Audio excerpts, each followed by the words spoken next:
இறையேசுவில் பிரியமான சகோதர சகோதரிகளே, நமது ஆண்டவர் இயேசு கிறிஸ்துவனுடைய திருப்பெயரால் உங்களுக்கும் உங்கள் குடும்பத்தில் இருக்கிற அனைவருக்கும் அன்பும் சமாதானமும் மகிழ்ச்சியும் உண்டாவதாக. அன்புமிக்கவர்களே, மார்ச் மாதம் 2ஆம் தேதி புதிய மாதத்தை நம்ம தொடங்கி இருக்கிறோம். நேற்றே நான் இதை பற்றி சொன்னேன். கடந்த மாதத்தில் இறைவன் செய்த அனைத்து அருள் வரங்களுக்காக இறைவனுக்கு நன்றி சொல்லுவோம். புதிதாக பிறந்திருக்கிற இந்த மாதத்தில் இறைவனுடைய அருட்துணை நமக்கும் நம்முடைய குடும்பத்திற்கும் தொடர்ந்து இருக்க இறைவனுடைய பரிந்துரையை மன்றாடி ஜெபிப்போம். அன்புமிக்கவர்களே, நம்முடைய திருத்தந்தை பிரான்சிஸ் அவர்களுக்காக ஜெபிக்க நான் தினமும் கேட்டுக்கொண்டே இருக்கிறேன். போர் அடிக்கும் ஒரு சில பேருக்கு, என்ன ஃபாதர் டெய்லி சொல்றீங்க அப்படின்னு.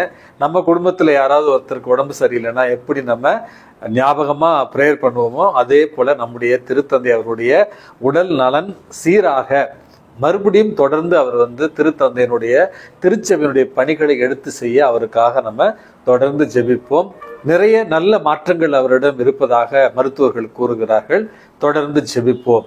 அன்புமிக்கவர்களே, இன்று தாயாம் திரு அவை பொது காலத்தினுடைய 8வது ஞாயிற்றுக்கிழமையை சிறப்பித்துக் கொண்டிருக்கிறது. இன்றைக்கு நமக்கு கொடுக்கப்பட்டிருக்கிற முதல் வாசகம் சீராக் புத்தகத்திலிருந்து எடுக்கப்பட்டிருக்கிறது. நம்முடைய பேச்சு, நம்முடைய வாய்மொழி எப்படியாக இருக்க வேண்டும், இறை அச்சம் உள்ளவர்களாக நம்முடைய வாழ்க்கையில நம்ம இருக்க வேண்டும் என்பதைத்தான் சீராக்க புத்தகம் நமக்கு தெளிவுபடுத்துகிறது. 2வது வாசகமானது திருத்தூதர் பவுல் கொரிந்தியருக்கு எழுதிய முதல் திருமுகத்திலிருந்து கொடுக்கப்பட்டிருக்கிறது. நமது ஆண்டவர் இயேசு கிறிஸ்துவனுடைய உயிர்ப்பை பற்றின ஒரு செய்தி. இயேசுவோடு நாமும் உயிர்த்தெழுந்தால் இயேசுவனுடைய அந்த இறை இயல்பை நாமும் பெற முடியும். ஆகவே இயேசுவோடு நாம் உயிர்த்தெழ வேண்டும் என்கிற அழகான கருத்தியலை தான் இன்றைக்கு 2வது வாசகம் நமக்கு சொல்லித் தருகிறது. நமக்கு கொடுக்கப்பட்டிருக்கிற 3வது வாசகத்துல கடந்த வாரங்களுடைய அந்த மழை பொழிவினுடைய தொடர்ச்சியாக லூக்கா நற்செய்தியில அதை சமவெளி பொழிவு அப்படின்னு நம்ம சொல்லுகிறோம். கடந்த வாரங்களில் பேறுகள் மற்றும் கேடுகள் இவற்றை பற்றி நம்ம வாசித்தோம். அதற்கு பிறகு பகைவரை அன்பு செய்தல் அவற்றை பற்றியும் கடந்த வாரங்களில் நம்ம வாசித்தோம். தீர்ப்பிடாமல் நாம் இருக்க வேண்டும் என்கிற செய்திகளையும் நம்ம வாசித்தோம். அதனுடைய ஒரு தொடர்ச்சியாக தான், அதனுடைய ஒரு நீட்சியாகத்தான், சமவெளி பொழிவினுடைய ஒரு முடிவாகத்தான் இன்றைய நற்செய்தி வாசகம் நமக்கு கொடுக்கப்பட்டிருக்கிறது. இன்றைக்கு கொடுக்கப்பட்டிருக்கிற இந்த நற்செய்தி வாசகமானது நமது ஆண்டவர் இயேசு கிறிஸ்து ஒரு போதகராக தன்னுடைய சீடர்களுக்கும் தன்னிடம் போதனை கேட்க வந்தவர்களுக்கும் ஒரு பொதுவான அறிவுரையாகத்தான் இன்றைய நற்செய்தி வாசகத்தை நம்ம பார்க்க வேண்டும். அதுல முத்தான 3 அறிவுரைகளை இன்றைக்கு நமது ஆண்டவர் இயேசு கிறிஸ்து தெளிவாக தருகிறார். அதாவது, சீடன் தலைவரை விட அல்லது குருவை விட சிறந்தவன் அல்ல, ஆனால் பயிற்சி பெற்றால் அதே சீடன் தலைவருக்கு இணையாக உயர முடியும். அப்படி என்று நம்முடைய ஆன்மீக வாழ்வில் நாம் நல்ல தலைவர்களை, நம்மை வழிநடத்துகிற நல்ல குருக்களை, நம்மை வழிநடத்துகிற நல்ல ஆன்மீக வழிகாட்டிகளை கொண்டிருக்கிறோமா அப்படி என்று சொல்லி, இந்த மண்ணுலகில் நமக்கான ஒரே வழிகாட்டி நமது ஆண்டவர் இயேசு கிறிஸ்து தான். நாம் அவரை பின்பற்றி அவருடைய நெறிகளோடு வாழ்ந்தோம் என்றால் நாமும் இயேசுனுடைய அந்த புனித தன்மைக்கு, இறை தன்மைக்கு உயர முடியும். அப்படி என்று தான் பவுலடியார் சொல்லுகிறார் அல்லவா. அவருடைய மனமாற்றம் பிறகு அவருடைய பணி வாழ்வினுடைய ஒரு கட்டத்தில் பவுலடியார் சொல்லுகிறார், வாழ்வது நான் அல்ல, என்னில் வாழ்பவர் கிறிஸ்துவே அப்படி என்று சொல்லுகிற அளவுக்கு தொடர் பயிற்சியின் மூலமாக, இயேசுவை அன்பு செய்வதன் மூலமாக, இயேசுவின் மீது நம்பிக்கை கொள்வதன் மூலமாக திருத்துதர் பவுல் அந்த வார்த்தைகளை சொல்லுகிறார், வாழ்வது நான் அல்ல, என்னில் வாழ்பவர் கிறிஸ்துவே அப்படி என்று.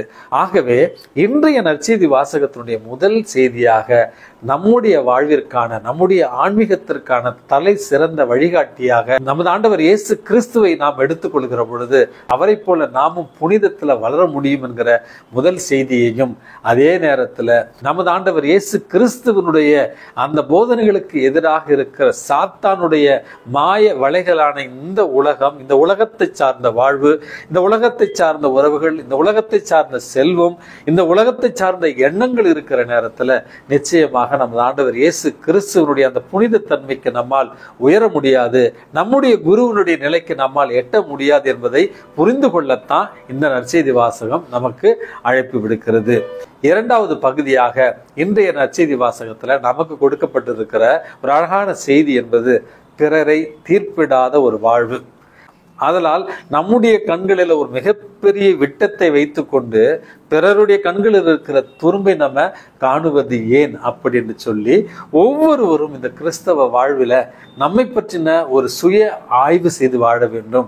நாம் எப்படி இருக்கிறோம், நம்முடைய வாழ்க்கையினுடைய தரம் எப்படி இருக்கிறது, நம்முடைய நம்பிக்கை எந்த நிலையில் இருக்கிறது, நாம் கடவுளுடைய பார்வையில நேர்மையானவர்களாக, நல்லவர்களாக, ஒழுக்கமானவர்களாக, கண்ணியமானவர்களாக நம்ம இருக்கிறோமா அப்படி என்று ஒவ்வொரு முறையும் பிறரை பற்றி குற்றம் சாட்டுவதற்கு முன்பாக நம்மை பற்றின ஒரு சுய ஆய்வோடு இருக்க வேண்டும் என்பதைத்தான் இந்த இரண்டாவது செய்தியாக இறைவன் நமக்கு சொல்லி தருகிறார். பல நேரங்களில் இந்த மண்ணுலகில் மற்றவர்களை பற்றின ஒரு ஒரு ஒரு குறைவுபட்ட அல்லது தாழ்வான ஒரு அபிப்பிராயத்தை தான் நம்ம வைத்திருக்கிறோம். ஒரு ஹோட்டலுக்கு ஒரு வயதான முதியவர் சாப்பிட சென்றாராம். சென்ற நேரத்தில் அங்கிருந்து அந்த வெயிட்டர்கிட்ட இப்போ தயிர் சாதம் எவ்வளவு அப்படின்னு கேட்டாராம். 25 ரூபாய் தயிர் சாதம் அப்படி என்று அந்த வெயிட்டர் சொன்னாராம். என்கிட்ட 20 ரூபாய் தான் இருக்கு, தயிர் இல்லாமல் வெறும் சாதம் மட்டும் கொடுக்க முடியுமா அப்படின்னு கேட்ட உடனே அந்த வெயிட்டர் இந்த முதியவரை மேலே கீழே பார்த்துட்டு 20 ரூபாய்க்கு வெறும் சாதம் தான் வரும், தயிர் இல்லாமல் பரவாயில்லையா அப்படின்னு சொன்னானா. இருந்தாலும் பரவாயில்ல, வெறும் சாதத்தை கொண்டு வாங்க அப்படின்னு சொன்னாராம். அந்த வெயிட்டர் இந்த பெரியவர் சாப்பிட்ற வரைக்கும் காத்து வந்துட்டு கொடுங்க 20 ரூபான்னு சொன்ன நேரத்தில் அந்த வெறும் சாதத்தை சாப்பிட்டு முடிச்சுட்டு அந்த பெரியவர் அந்த வெயிட்டர்கிட்ட முதல்ல 20 ரூபாயை கொடுத்துட்டு, இது சாதத்துக்கான காசு, இந்த 5 ரூபாய் உனக்கான டிப்ஸுப்பா அப்படின்னு சொன்னாராம். இதை சற்றும் எதிர்பார்க்காத அந்த வெயிட்டருடைய முகம் மாறுகிறது. 25 ரூபாய் உங்ககிட்ட தான் இருந்துச்சு, 25 ரூபாய்க்கு தயிர் சாதம் வாங்கி சாப்பிட்டுருக்கலாமே அப்படின்னு கேட்ட நேரத்தில் அந்த முதியவர் சொன்னாராம், இல்லையப்பா நான் தயிர் இல்லாமல் கூட சாப்பிட்டுப்பேன், ஆனால் இந்த 5 ரூபாய் உனக்கு கொடுத்த நேரத்தில் உன் முகத்தில் ஒரு சந்தோஷம் வந்துச்சு பாரு, அதை பார்க்கறதுக்கு தான்ப்பா அந்த 5 ரூபாயை நான் ஒதுக்கி வச்சேன் அப்படின்னு சொன்னாராம். அன்பு மிக்கவர்களே, இந்த பெரியவரை, இந்த முதியவரை நம்ம அவ்வளவு தாழ்வாக நினைத்தோமே, ஆனால் இந்த ஏழை முதியவர் குணத்தால் உயர்ந்து நிற்கிறாரே என்று வெட்கி தலை குனிந்தானா அந்த வெயிட்டர். அன்பு மிக்கவர்களே, நம்முடைய அன்றாட வாழ்வில் கூட இப்படித்தான் பல நேரங்களில் இவர்கள் குற்றவாளிகள், இவர்கள் மோசமானவர்கள், இவர்கள் கெட்டவர்கள், இவர்கள் வாழ்க்கையே இப்படித்தான் அப்படி என்று பிறரை பற்றின முற்சார்பு எண்ணங்களோடு நாம் எப்பொழுதுமே மற்றவரை தீர்ப்பிடுகிறோம். இன்றைய நாளில் எந்த சூழ்நிலையிலும் மற்றவர்களை பற்றி தவறாக தீர்ப்பிடாத ஒரு மனதை இறைவன் நமக்கு தர வேண்டி இன்றைய இந்த நற்செய்தி வாசகத்தினுடைய ஒரு பலனாக முடிவெடுப்போம். மூன்றாவது ஒரு செய்தியாக அன்பு மிக்கவர்களே, நல்ல மரம் கெட்ட கனி தராது, கெட்ட மரம் நல்ல கனி தராது அப்படி என்று நமது ஆண்டவர் இயேசு கிறிஸ்து நல்ல கனி தருகிற கிறிஸ்தவர்களாக நாம் வாழ வேண்டும். இந்த கருத்தானது இன்றைய இந்த நற்செய்தி வாசகத்தினுடைய முதல் கருத்தோடு தொடர்பாக இருக்கிறது. அதாவது நல்ல ஆசிரியரை, நல்ல பயிற்சியாளரை, நல்ல குருவை நம்முடைய ஆன்மீக வழிகாட்டியாக எடுத்துக்கொள்ள வேண்டும் என்று சொன்னேன். நமது ஆண்டவர் இயேசு கிறிஸ்துவை நம்முடைய வாழ்க்கையினுடைய வழிகாட்டியாக எடுத்துக்கொள்கிற பொழுது நம்முடைய வாழ்வு எல்லா சூழல்களிலுமே நல்ல பயனை தருகிற, இன்சொல் தருகிற, நல்ல செயல்களை செய்கிற, இரையச்சம் உள்ளவர்களான மக்களாகத்தான் நம்மை மாற்றும். சமீபத்தில் மியான்மார் என்று சொல்லப்படுகிற பர்மா தேசத்தில் ஒரு 23 வயது புதிய குருவை சுட்டு கொண்டு இருக்கிறார்கள், கத்தியாலும் குத்தி கொலை செய்திருக்கிறார்கள். மறைசாட்சியாக மரிப்பதற்கு முன்பாக அவர் சொன்ன வார்த்தைகள், ஆண்டவராகிய இயேசு கிறிஸ்துவுக்கு மட்டுமே நான் முழந்தால் இடுவேன், இந்த உலகத்தினுடைய எந்த சக்திக்கும் நான் தாழ்ந்து போக மாட்டேன் அப்படி என்று நெஞ்சை நிமிழ்த்தி கொண்டு ஆண்டவருக்காக சாட்சியம் பகிர்ந்து இறந்திருக்கிறார் அந்த கத்தோலிக்க இளம் குருவானவர். அன்பு மிக்கவர்களே, இதுதான் இந்த உலகத்திற்கு சான்று பகிர்கிற ஒரு வாழ்வு.